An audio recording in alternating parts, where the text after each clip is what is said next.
All right, we made it. Episode 100, Mastering Modern Selling. Welcome, everybody. Yay. 100. Woohoo! You know what I realize is 100 really means 2 years. We've been doing this stuff. About that, yeah. Yeah. So Yeah.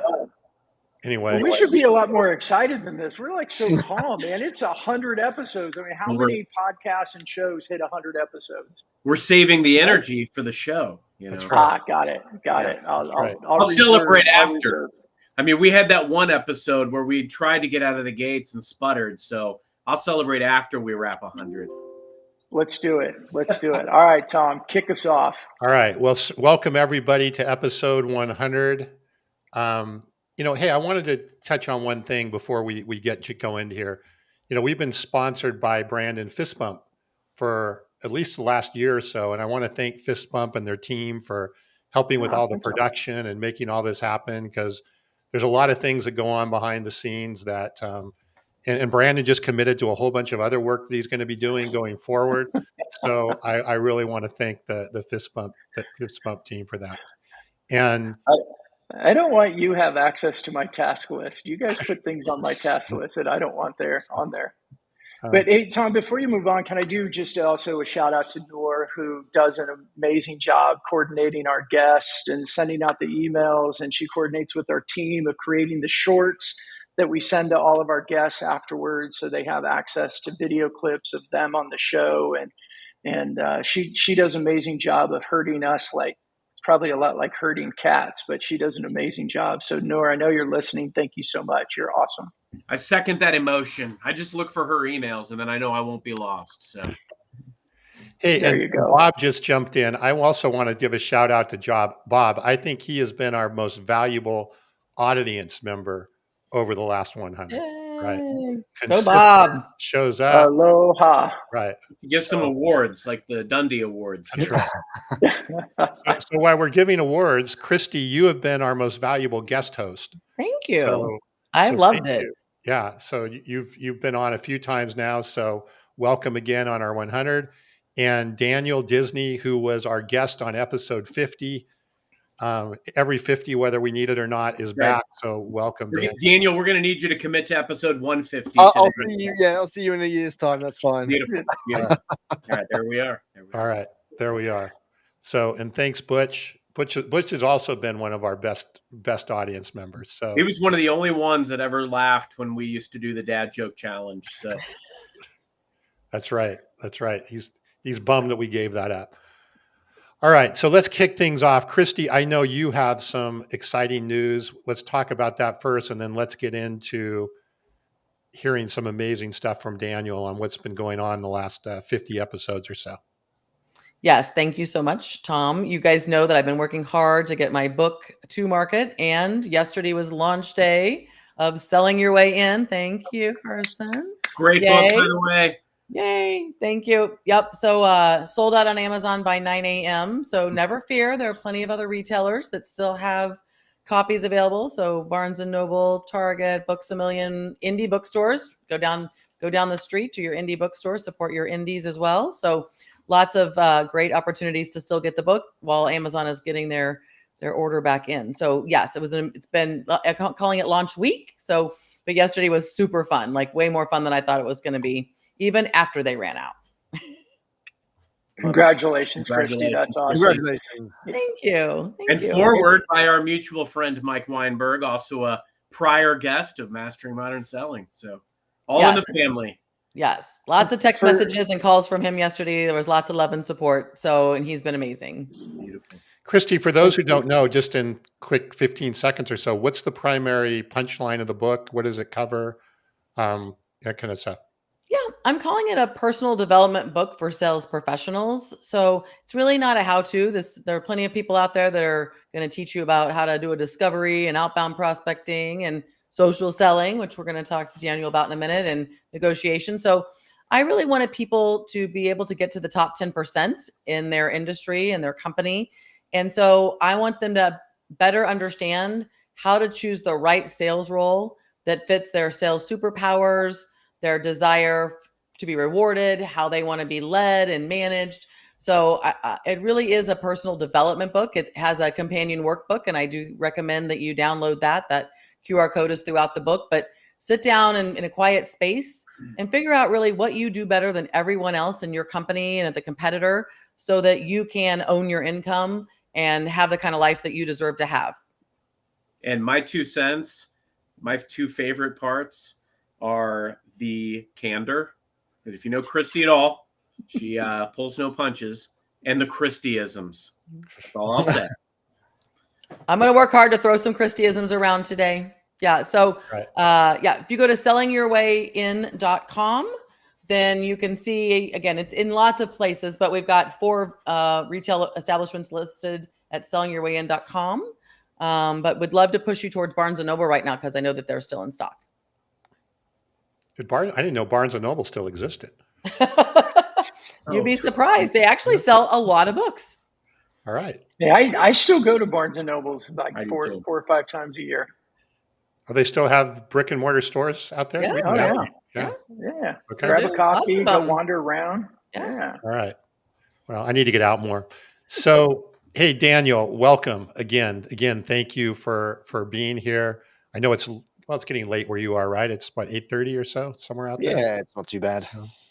So, Daniel, for those who may not know you, which I doubt there are any, but tell us a little bit about yourself, what you do, and then let's get into some of the things that are going on in the world related to social selling and so forth. Well, I mean, that's what I do, Tom. It's on the t-shirt, social selling. I'm here to help businesses, companies, and sales teams leverage LinkedIn and Sales Navigator to get the best they can out of it. And I know we're going to dig into kind of what's been changing, because LinkedIn and social selling changes so much so quickly. And even looking back to episode 50 that we ran and what we discussed back then, so much has changed in that time. So I'm looking forward to digging into that today and lots more. I want you to tell us what you know about the algorithm. Yes, please. Please spill all the algorithm secrets. So, well, let's start there. I mean, let's start with, when you were on episode 50, and I have to admit, I didn't go back and rewatch it, but now I'm kind of thinking I should have. But I know we were, talking a lot about the social selling tools and techniques and things that were working at that time. If you were to go back, and I guess, again, this was a year ago, right? So what would you say in the last year has changed? What's different? What's working? What's not? Let's just start there.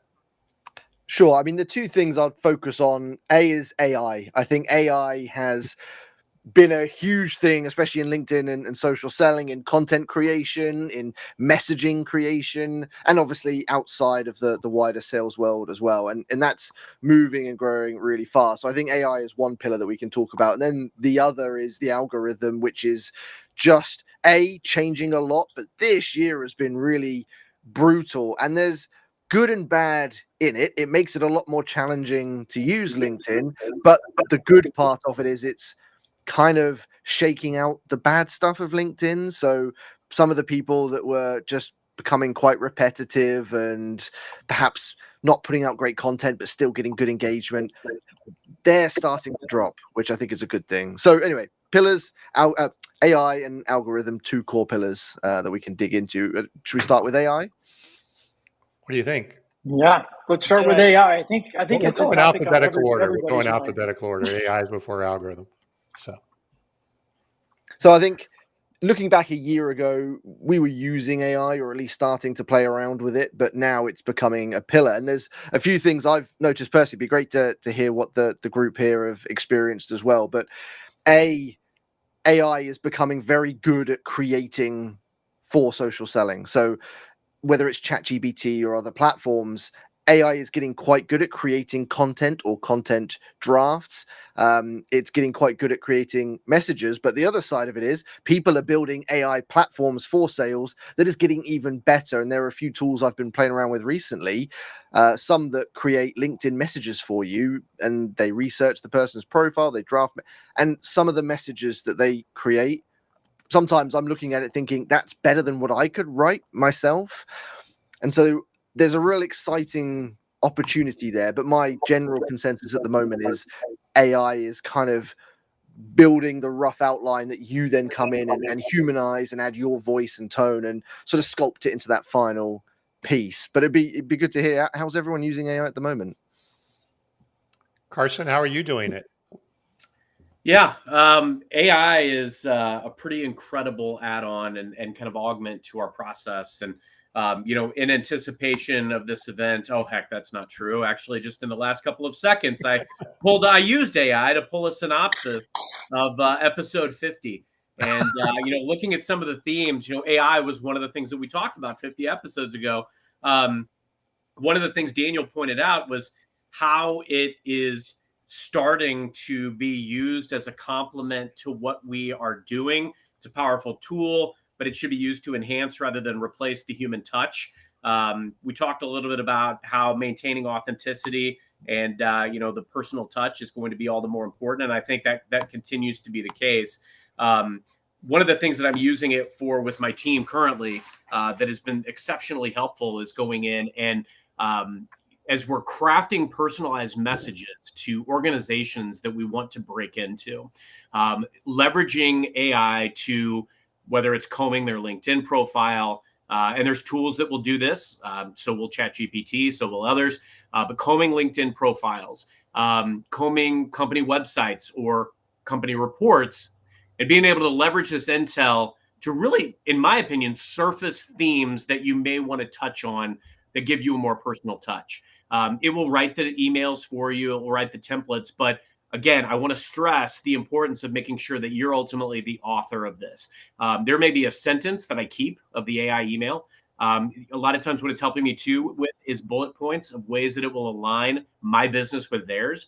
Now with ChatGPT, you can, with 4.0, I think that's an advancement of the last 50 episodes, being able to add in attachments, being able to add in links to websites. It will comb the websites in seconds and really raise those insights. So the level of data and intel that we have at our fingertips now is much, much better. And out of 121 prospecting messages that I've sent to 121 different organizations, I've gotten 47 net new C-level responses over just the last 2 months, thanks to AI.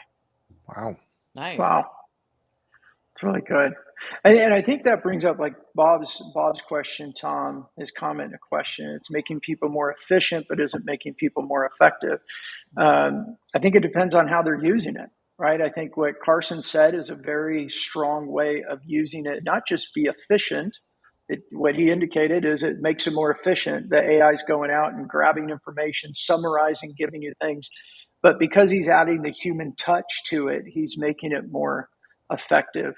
I think the other way that we're seeing AI help is that we can take things like our transcripts from our show and turn that into summaries and convert those into social posts. We convert them into newsletters.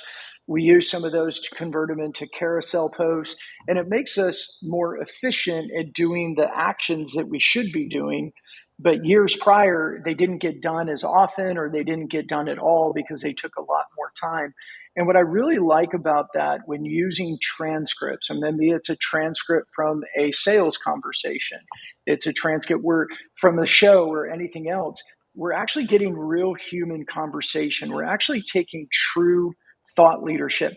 Base AI and the way a lot of people use it with the easy button of just going, hey, go write an article for me on this. It's regurgitating everything that's out in the internet, and you're not sounding any different. You're just sounding like everyone else.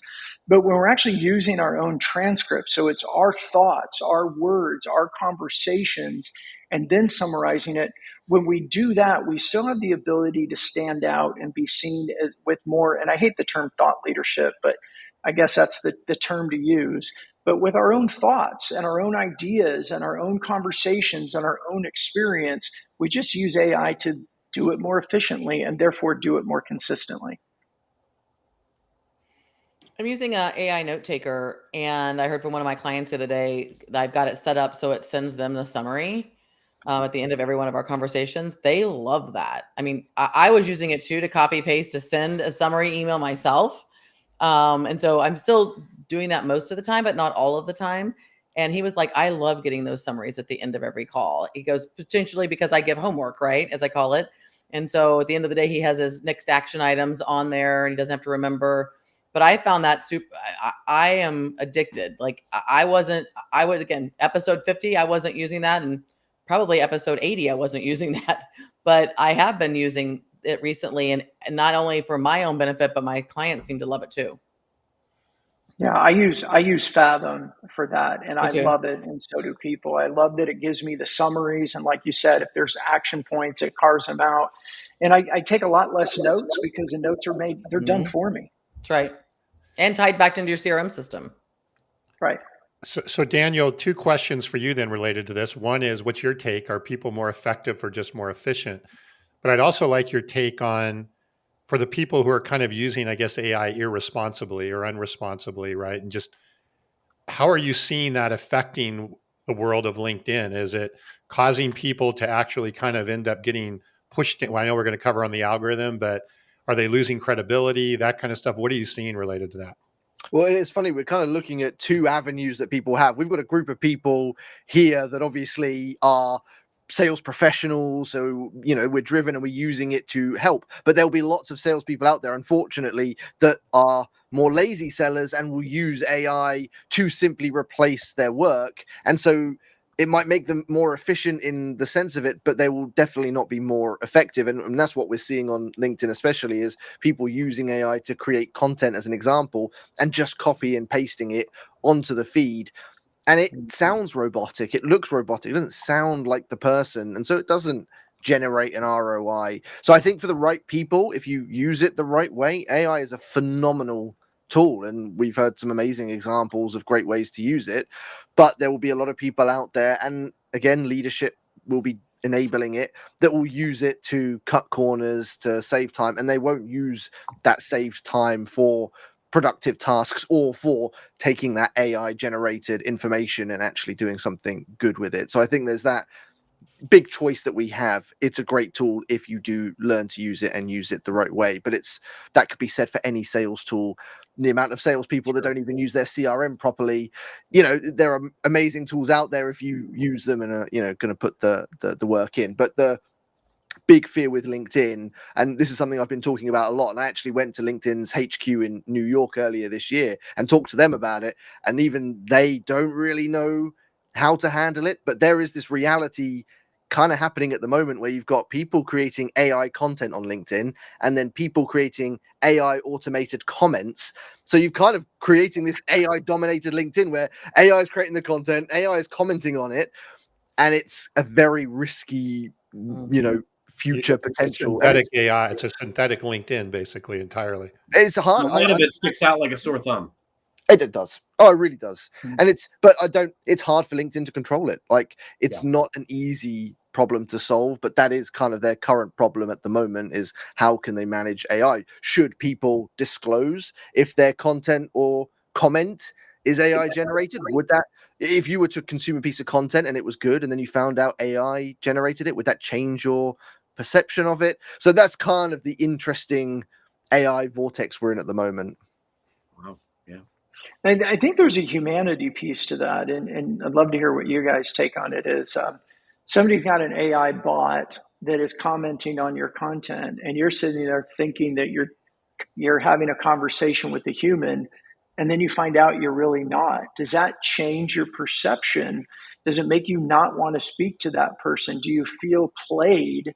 Or is this just the way things are now and go, well, it is what it is and it led to a conversation, so let's keep moving forward? Like, what do you all think about that? Daniel, go for it. Stump the panel. I mean, I feel like I'm cynical because I've done some polls on LinkedIn and asked my audiences what they think. And generally, they seem to be that they don't mind, but I feel like I do. And I don't know if it's because I'm cynical but I feel like if I read a piece of content and found it was AI, I'd be disappointed. Or if someone was messaging me and it was AI, it's just not real. It's not real selling. It's not real social selling, but seems to be a lot of people out there aren't as bothered about it. But I don't know whether that's a truthful response from them so I'm not too sure how to feel about it, but my general instinct is I don't like it.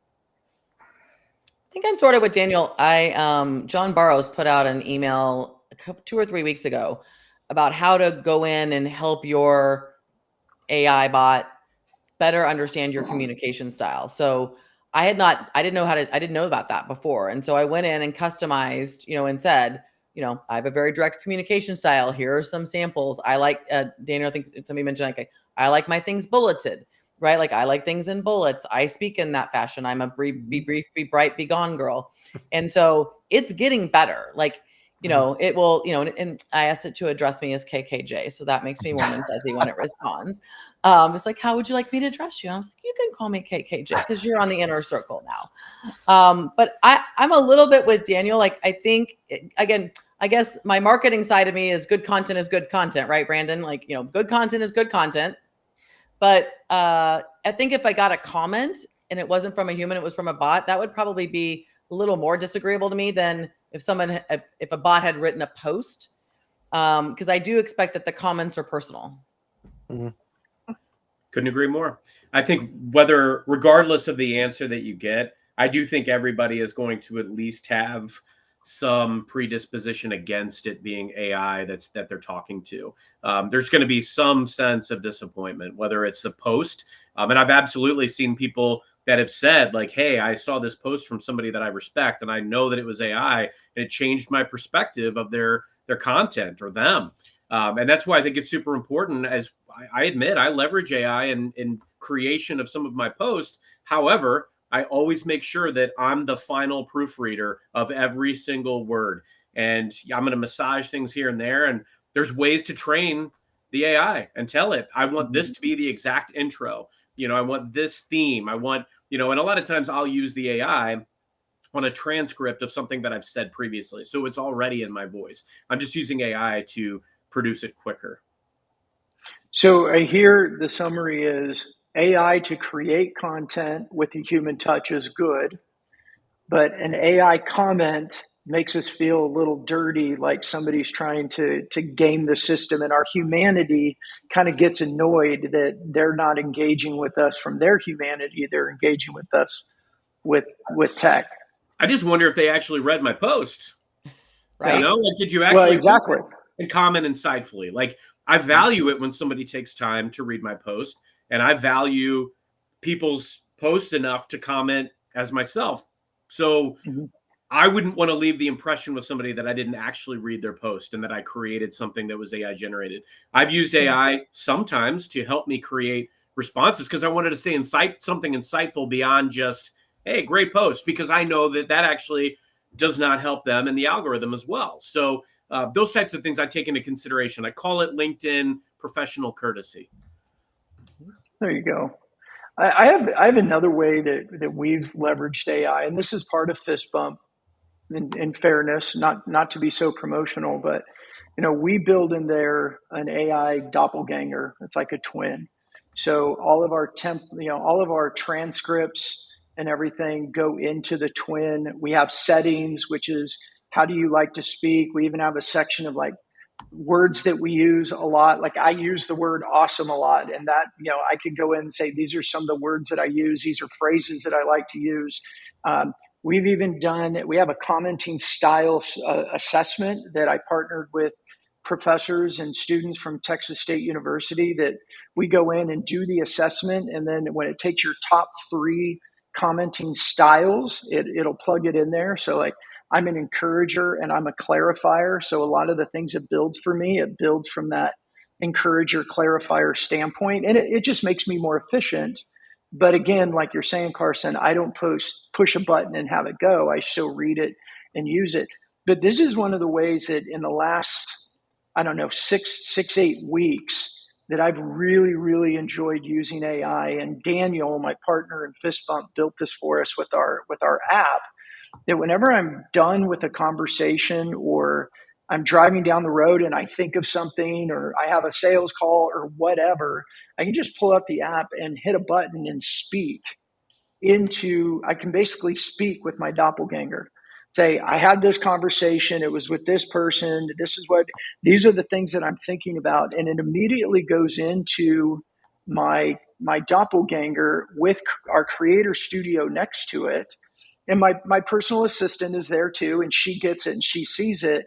But then with Creator Studio, which we leverage a lot of AI to build, we have 22 different post style like templates that I could take my audio note and push a couple of buttons and it'll frame it into different styles of posts.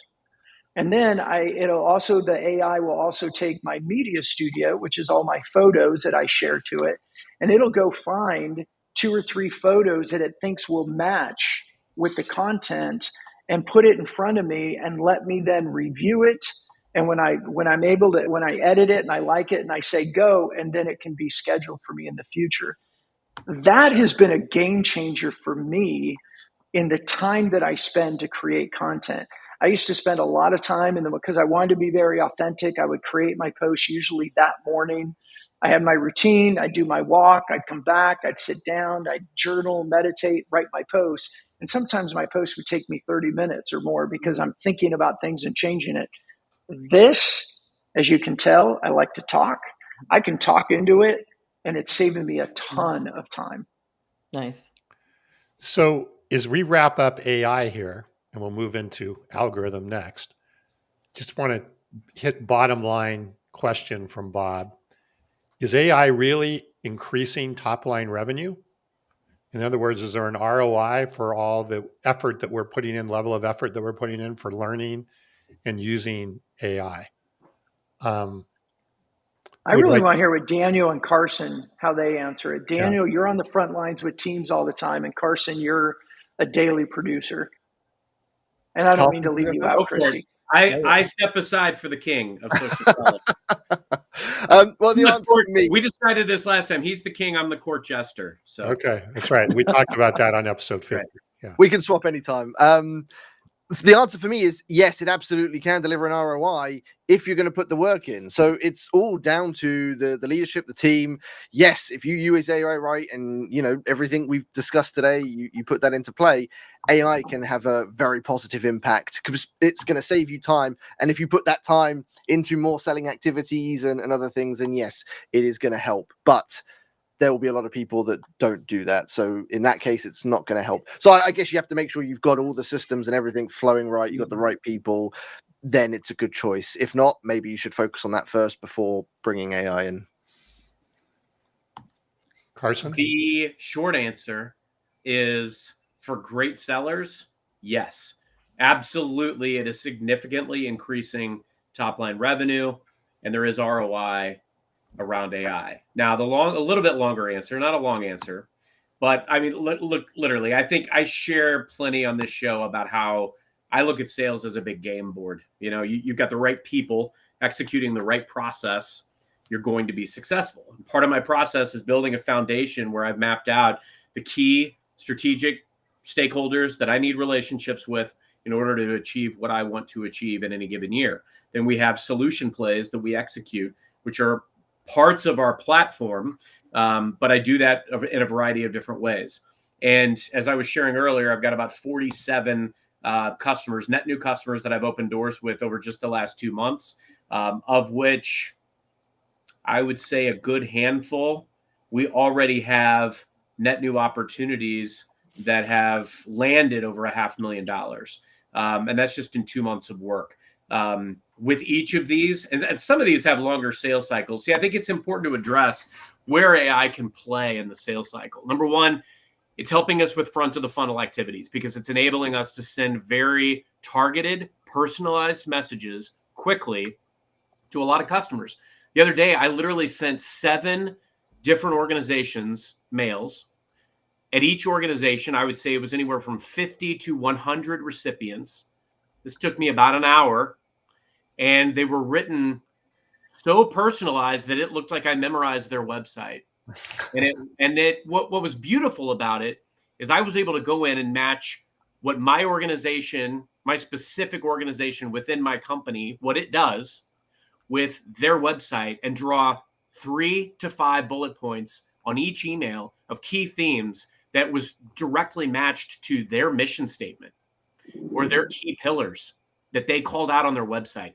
Happened in seconds. So, we talk on this show about the quality of your message, the quantity of outreach, and the consistency of execution over time.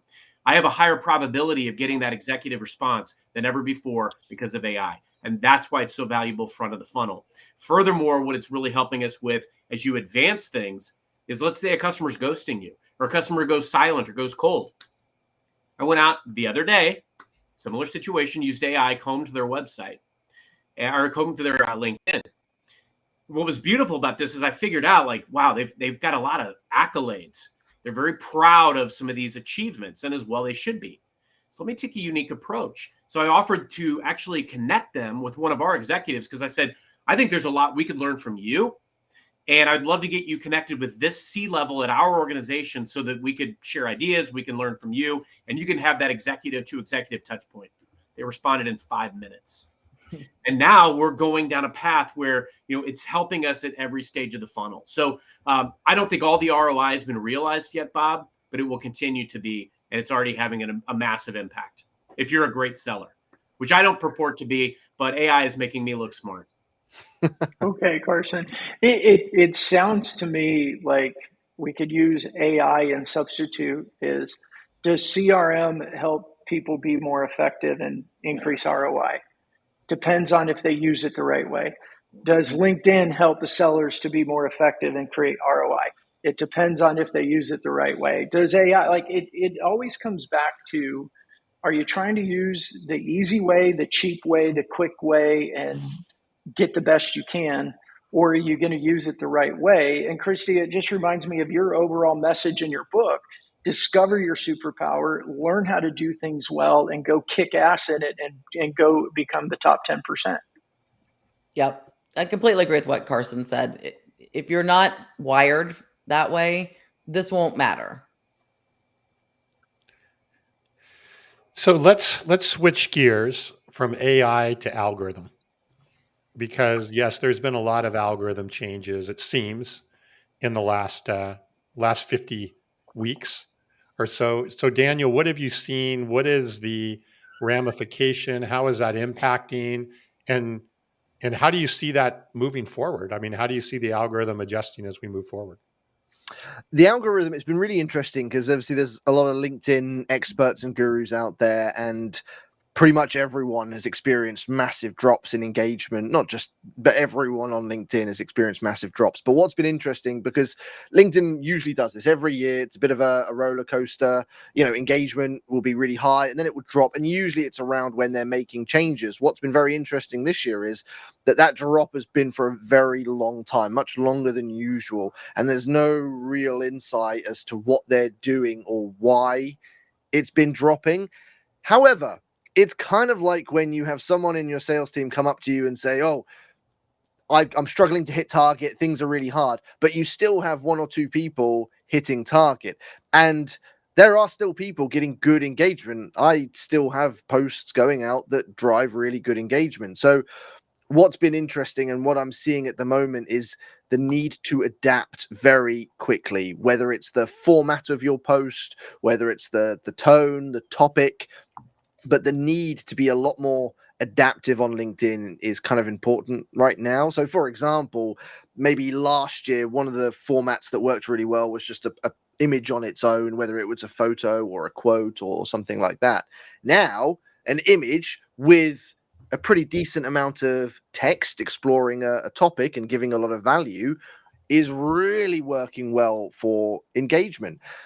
That might be the case for this month, maybe the next couple of months. And then it'll probably change again. There's a lot of rumors going around that video is going to get pushed and people are starting to see a spike in video content. So the need to adapt and adapt quickly, the moment you start to pick up on anything like that, go with it. Because it's like a wave. It's like surfing. Like if you see a wave, grab your board, jump straight on, because you don't know how long that wave's going to last, and then get ready to jump on the next wave. But at the moment, those waves are coming in quite fluently. Daniel, would you say, if engagement's down, right, then that implies that impressions are down, right, in terms of your content. What do you think's happening? Do you think where are those impressions going? Are they going to the ad network? Are they going somewhere else? Are they trying to say, well, we're trying to, target more quality than quantity? What do you think's happening with the algorithm, and why is it down? It's funny because years and years ago when I started doing LinkedIn training, I've always said that there is a finite window that organic reach is going to be this accessible. Like LinkedIn is going to eventually become a pay-to-play platform, just like Facebook and Instagram. There was a time at the start when it was ripe and people benefited, and LinkedIn's been the same for the last probably 8 to 10 years. And I think you're right, Tom, we're getting to that point where they are pushing people towards ads and paid posts and paid accounts. I also think that because we're still getting good engagement on organic posts, it's still very much possible. But I think that time frame, that window is closing.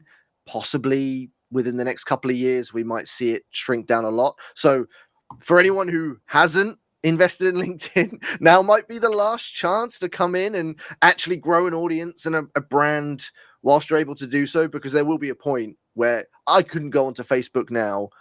It would be so difficult to build a brand and an audience on Facebook now. Same with Instagram. LinkedIn, that window's closing. I think even with platforms like TikTok, the window is closing. So kind of now is the time to make the move if you're thinking about it.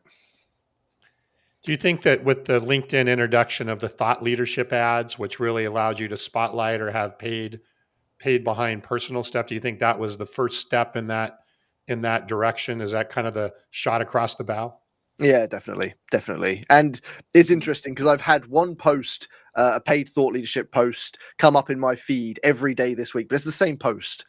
And I keep looking at it thinking, do they keep resharing it? And then you remind yourself, oh no, wait, it's just a sponsored post. And I mean, there is a risk, like there can be benefits to it, but I don't think LinkedIn's ever going to beat the impact of good organic content. It's what the users want. It's what drives the best ROI. So they have to be careful with how they balance this out. And LinkedIn is already a relatively, tricky platform because it's not personal. It's not entirely professional. And so they need to kind of be careful with that balance.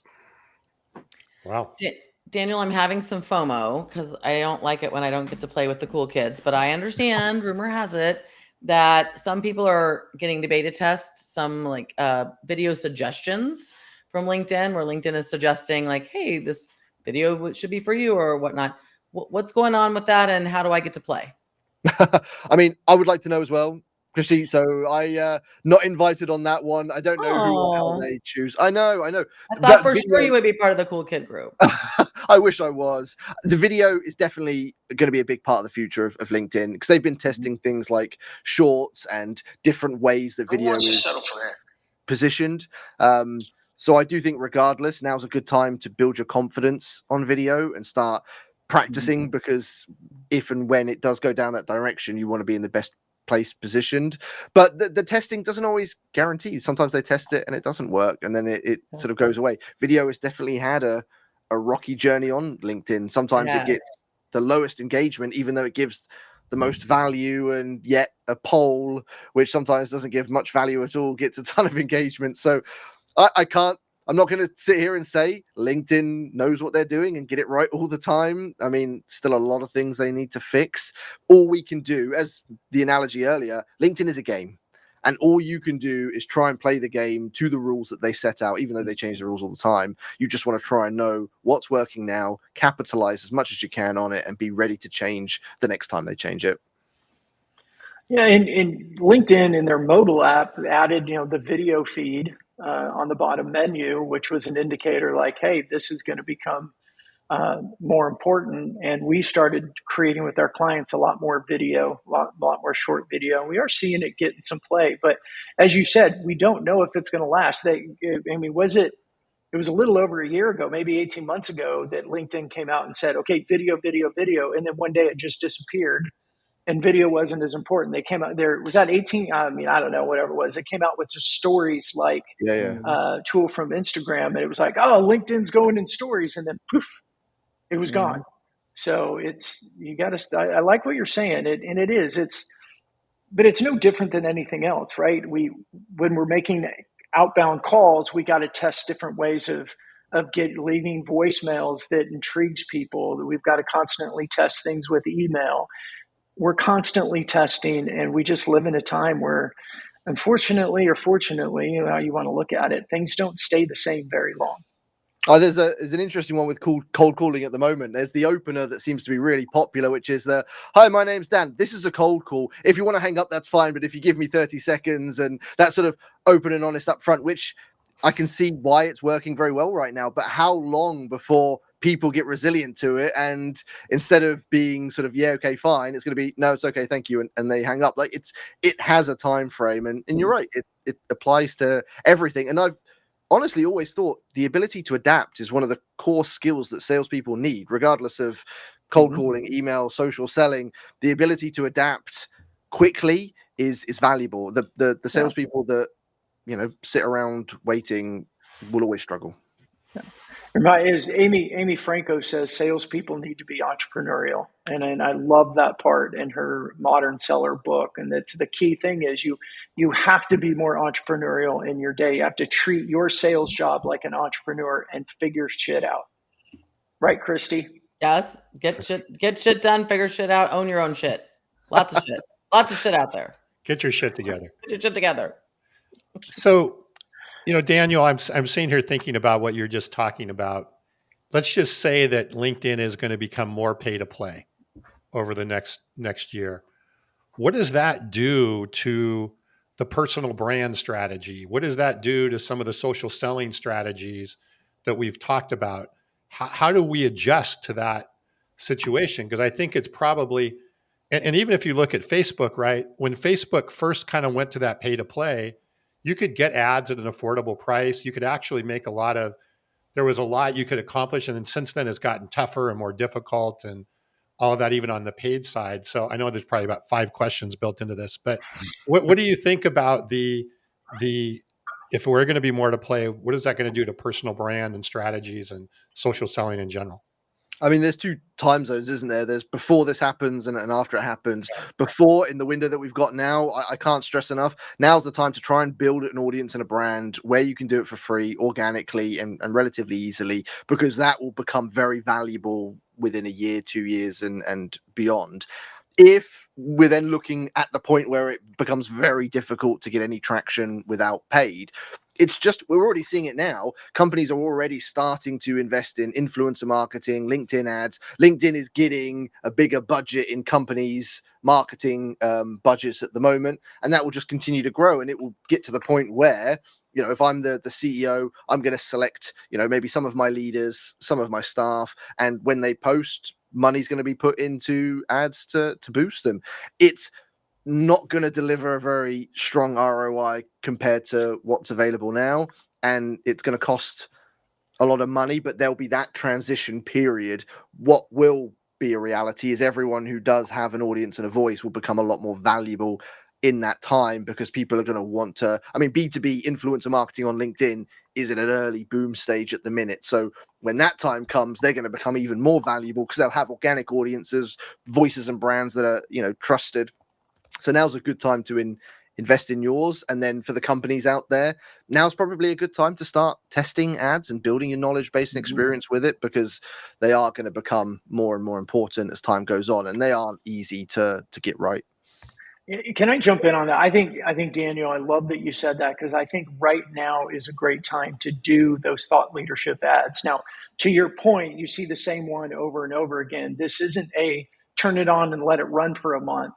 This is swap it out every 3 or 4 days. Yeah. So it feels more organic, but yet you're supporting it with, and for $500 a month, which is not a big spend, you can get in front of an audience of 25 to 50,000 people or smaller, but you just got to stay on top of it. And this is where take your long form video content, turn them into shorter 2-3 minute clips, or even longer. Tom and I have a case study that we have a 9-minute video of an interview with somebody that's telling their story, their company story. And we've had over 300 people in their ICP on a custom campaign that have watched 100% of that 9-minute video. Wow. But I think that paid campaign program right now is extremely beneficial because it's not that expensive. Not as many people are doing it. That thought leadership video is doing really well, but you got to stay on top of it. Swap it out every 3 to 5 days so people aren't going, oh my God, why do I keep seeing this? it feels like an organic post if you're on top of it. It annoys people if you set it and forget it and just, stay in front of them with the exact same video all the time. So I want to take advantage of the fact that we have two great brains that I respect on here to pose a question that's kind of come up over the last few weeks that we've hit on. And actually, this kind of refreshes a talk track from episode 50, and it was about some of the challenges that we were having. Really in getting sales leadership to understand the value of social, getting executives to understand the value of social. We had Alice Simon on a few weeks back, and one of the key elements that she pointed out was, if your C-suite, if your CEO is not on social and LinkedIn, there's sales prevention, period.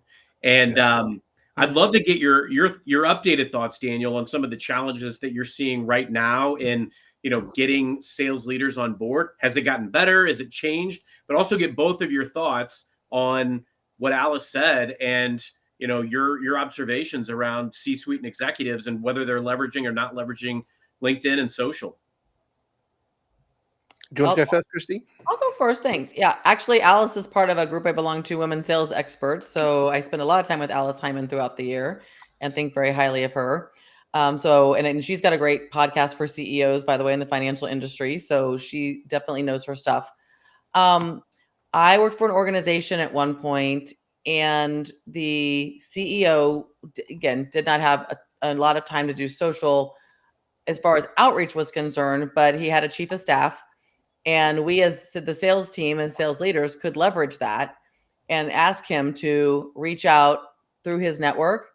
But he also puts out these really entertaining videos. I'll call it out. It's Nick Maida with Gainsight. He loves a good gag. He loves a good, who's the guy that did the sing along in the car? That he loves to replicate. Who is that? The Carpool Karaoke. James Corden. The talk show. That's it, Corden. Yeah. Yep. Yeah, so he loves to do those kind of things. The Paul McCartney one was my favorite, by the way.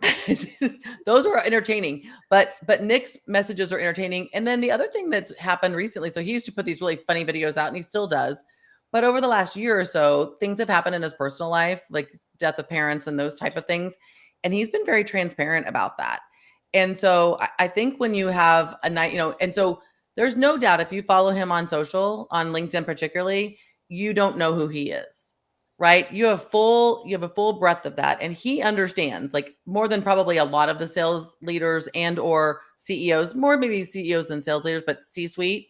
I can't tell you how many times I go in there and I can't find, I'm working with the company now and I couldn't find the president. He wasn't on there. He just wasn't on there. And yes, he's in his late 60s, early 70s, but but then hire somebody, right? To, you say it, they'll post it. Right. So I think you are if you're the top of the food chain for your company, your brand does matter and people are looking for you and they want to know that you're out there. They want to trust the company in totality, not just the sales rep that reaches out. And so I don't think you have a choice but to be out there, but be out there. I think we've said it multiple times in an authentic way.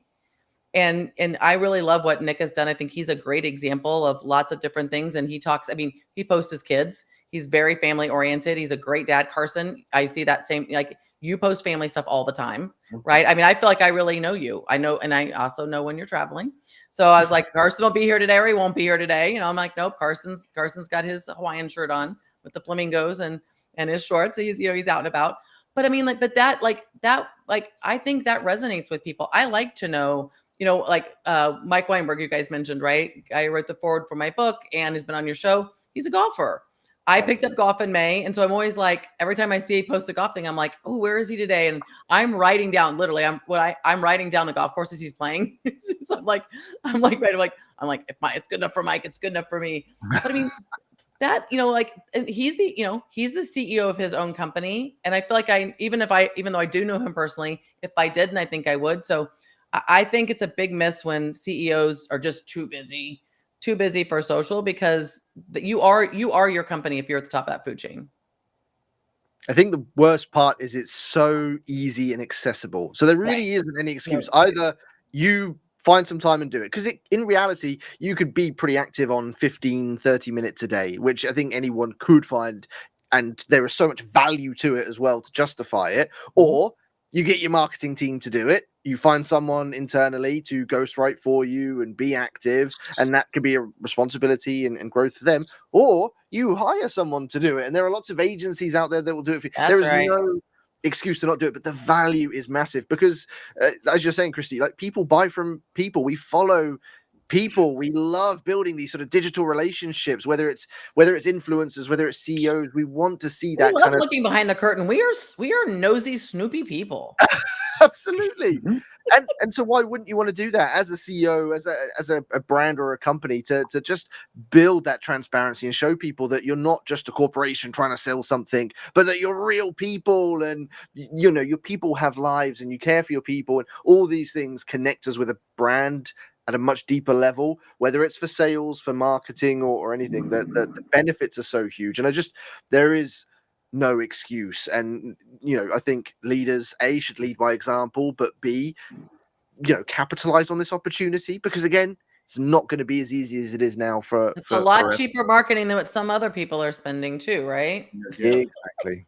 Daniel, would you say in the last year people are getting it, like the value of social selling, more than they were before? Like, is it continuing to gain momentum in your opinion?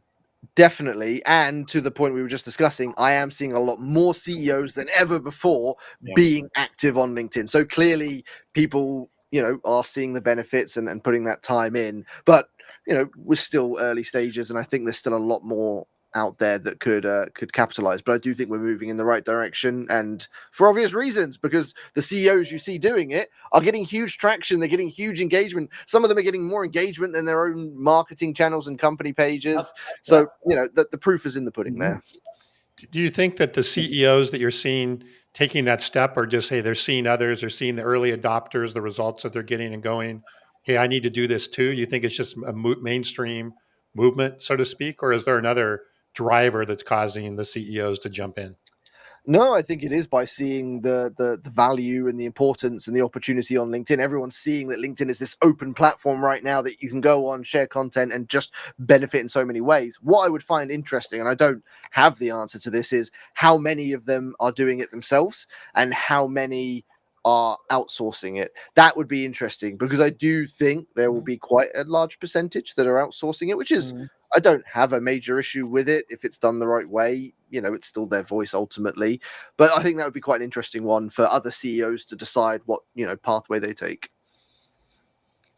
Yeah, I think Go ahead. I'm sorry, Tom, real quick. It goes back to the same thing. Nothing has changed. We just do it differently. I mean, back in the day when Steve Jobs went back to Apple, how did he grow Apple? Well, he turned into telling stories and he grew his personal brand. Now, they spent millions and millions of dollars doing it. I mean, it was the same thing that Bill Gates did with Microsoft. And when you think of Microsoft, you tend to think it could be Satya, but you originally think of Bill Gates.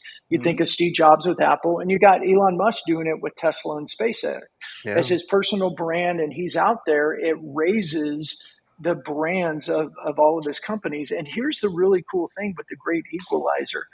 Small companies can do this now too, because LinkedIn doesn't take millions and millions of dollars. It takes a strategy, it takes an effort, and it takes some consistency. Right. There you go. And and it's not, and there's with tools like we talked about with AI, and my little selfish plug, why we built things like our AI doppelganger and tools like audio, is that they can download their thoughts in something simple and get it published in a lot quicker way. And they don't need to be like, I don't have time to do this.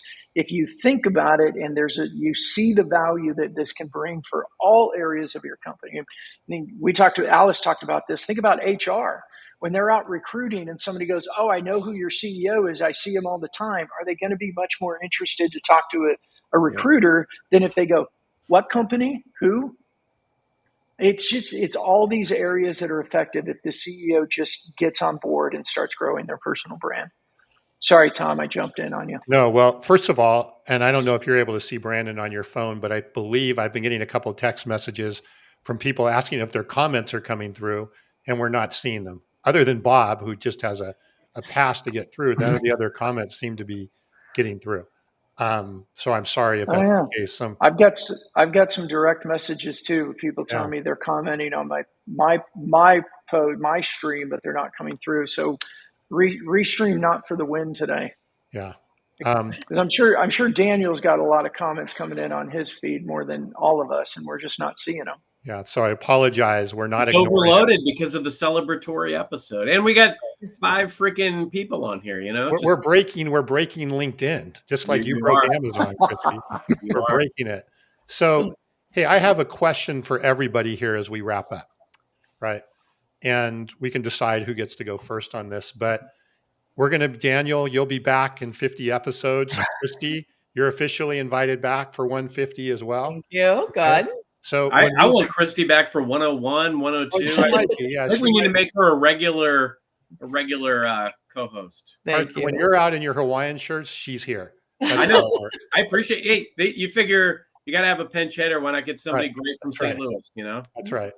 So, in 50 episodes on 150, what are we going to be talking about as it relates to LinkedIn? Good question. Some of the things that we have here. What are we going to be talking about? So, who wants to go first?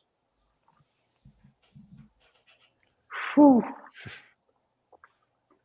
I mean, I can go first. Yeah, go for it. Go for it. AI, I guarantee you will be talking about it still, and it would have changed. I can't wait to see in a year's time how we're talking about AI, how much more effective it is, how different it is. So I think that was an easy one. That's not really a smart answer. That's an easy go-to. I think the other thing we'll be talking a lot about is B2B influencer marketing on LinkedIn and companies paying influencers and collaborating with influencers. We're at an early stage now. I think in a year's time, that's going to be a much bigger thing. Those are my 2 cents. I'll go next.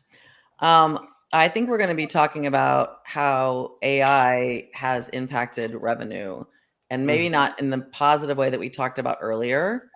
If you're a SaaS company, and that's the world I live in, if you're a B2B SaaS company out there and you're still selling seat licenses or in that sort of manner, as opposed to selling a solution, as AI continues to make things more efficient, hypothetically, you're going to need fewer people.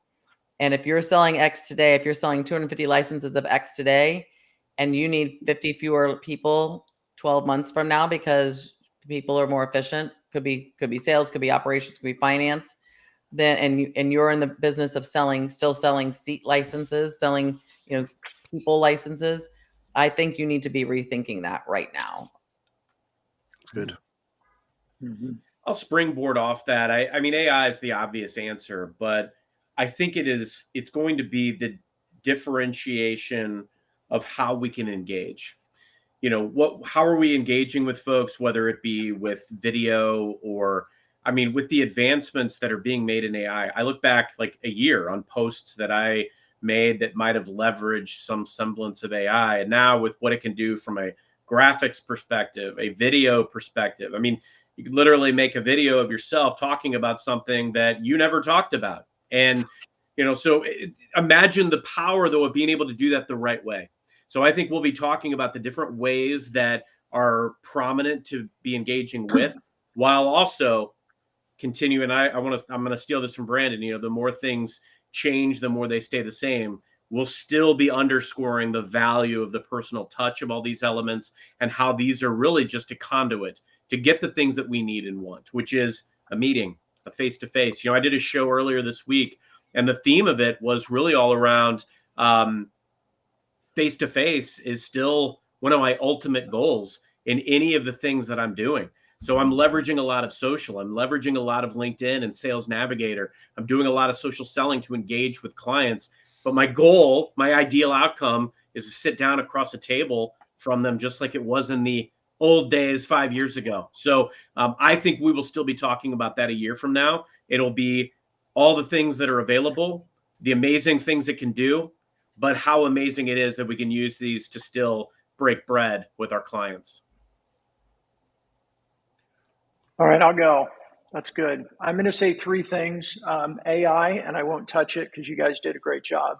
I think it'll be AI, CEOs, leaders on LinkedIn, personal brand around leaders. I think that is this big secret weapon for companies right now. Not only are we experiencing it with customers we're serving in Fist Bump, but we're seeing the data and we're seeing how that's helping And then I think videos and ads, I guess it's four things really. I think video is going to become more prominent. If you look at what Facebook, the evolution of Facebook and the evolution of Instagram, and then where TikTok started and where they're going, it's video content and then ads. And as Daniel, you were saying, I mean, we're still in that early phase, but LinkedIn will be moving to more heavy on the pay to play. And the question is, are companies figuring out how to do that well? And right now, a lot of companies are failing with LinkedIn ads from the feedback I'm hearing and talking with people, because they're pitching their products and service and buy my stuff, and they're still trying to get people to go to a landing page and fill out a form. And we're scrolling right past that because we smell it a mile away. But that new style of video, true thought leadership, personal branding, building community at scale, and leveraging paid ads, like I talked about earlier, I think that's going to keep increasing because the ROI is there and it's not that expensive and it's producing really well. Yeah, I'll add my 2 cents on this to dovetail on this. I think in 50 weeks we're going to be talking significantly about pay to play. And I owned a marketing agency at the time when Facebook kind of transitioned from that organic to that paid world. And so I kind of lived it from my clients and my customers at that time. And it was for the people who figured it out, it was a huge advantage. For the people who didn't figure it out, they wasted a lot of money. And then they said, Facebook doesn't work anymore. Right. Yeah. So it definitely kind of weeded out some of but I think if you combine quality of content, as we've talked about, with a good paid strategy, which is not just to buy my stuff, because you think of ad, I got to put buy my stuff. I think there will be a real opportunity here. And I think, Brandon, to your point, or even about talking about CEOs and so forth, I think it will give an opportunity for people to jumpstart much faster and get much more traction faster by a pay to play strategy versus, because, you see it all the time, Brandon. People get so impatient. Oh, hey, how come I'm not, it takes a while organically to get the machine to get going, if it goes at all. This gives an opportunity to jumpstart. So I think pay to play is going to be a big topic in the next 50. And Tom, I think one of the things you said that's really important that we got to clarify here is you said the quality of content. And I'm going to piss some people off, and that's okay. Most digital marketers don't know what quality content is anymore. What they thought was quality content that had been working for the past 10 years isn't working anymore. It's the clicks to a gated content, it's landing page. What works in LinkedIn is more like networking event. It's conversational. It's not pitchy. And so quality content is not how do we pitch this better. Quality content is how do you lead conversations and get people to join the conversation and talk about problems, talk about solutions, talk about ideas, and be the glue that's creating that. And therefore creating that lens of you as a trusted advisor, because you're sharing and leading conversations that are giving trusted advice. And I think that's one of the big challenges right now, because LinkedIn gets thrown over to marketers, and then marketers want to speak like a billboard at people, where the sales team's sitting there going, wait, we don't talk at people, we talk with people. And salespeople don't get enough say in the type of content that's being produced. And this is why a lot of the employee advocacy tools failed. Marketing created content was talking at people, giving it as a social post to salespeople, and salespeople are going, I'm not posting that crap. So that quality of content is going to be a big thing, and how people define and create quality content. Well, and I'm going to add Bob's post here, because he gets to weigh in too as our most valuable guest this year. He says that the re-engineering of sales organizations, no more CROs and CMOs, just customer departments. I think that aligns with what you're just saying, Brandon, is it's going to be focused more on the customer and less on the siloed part of the business that's there as well. It'll be fun to see what comes true. We'll go back and you've heard it here. You've heard it here first. Right.